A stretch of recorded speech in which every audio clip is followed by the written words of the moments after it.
Hello guys, ഇന്ന് നമുക്ക് നല്ല രസമുള്ളൊരു രസമായാലോ.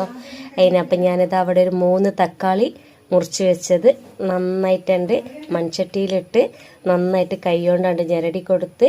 അപ്പോൾ ഇതിന് ഉള്ള സാധനങ്ങളൊക്കെ നമുക്കൊന്നുകൊണ്ട് ചതച്ചിട്ട് വരാം. അതിന് ചെറിയ ഉള്ളി, വെളുത്തുള്ളി, നല്ല ജീരകം, കുരുമുളക് ഇതൊക്കെ ഒന്നായിട്ട് ഇങ്ങോട്ട് ചതച്ചിൻ്റെ എടുത്ത് അതും ഈ ചട്ടിയിലേക്ക് ഇട്ട് കൊടുത്ത് പിന്നെ അതിനാവശ്യമുള്ള പൊടികൾ ഇട്ട് കൊടുക്കുക. മുളക് പൊടി, മഞ്ഞൾപ്പൊടി, മല്ലിപ്പൊടി, ഉപ്പ് ഇതും ഇട്ട് കൊടുത്തിട്ട് നന്നായിട്ട് ഒന്നും കൂടി കൈ വെച്ചുകൊണ്ട് കുഴച്ചിട്ട് അതിലേക്ക് പുളി പീഞ്ഞ് വെച്ചതും പാരാം. എന്നിട്ട് ഒന്നായിട്ട് ഇളകിയിട്ട് പിന്നെ അതിൻ്റെ മേലെ കുറച്ച് ചപ്പ് അങ്ങോട്ട് ഇട്ടിട്ട് അടുപ്പത്തണ്ട് വെച്ച് നാലാണ്ട് വെട്ടി തിളപ്പിക്കുക. എന്നിട്ട് അതിലേക്ക് നമ്മളെ വെളിച്ചെണ്ണ ചൂടാക്കി കടുകും കരിവേപ്പിൻ്റെ ഇലയും ഉണക്കമുളകും ഇട്ടങ്ങണ്ട് താളിച്ചാണ്ട് പാരുക. നമ്മുടെ രസം ഇവിടെ റെഡിയായി. അപ്പോൾ ഈ രസം കണ്ട് ഇഷ്ടമായാൽ ലൈക്ക് ചെയ്യുക, ഷെയർ ചെയ്യുക, കമൻറ്റ് ചെയ്യുക. പിന്നെ ചാനലൊന്ന് സബ്സ്ക്രൈബും കൂടി ചെയ്തേക്കണേ.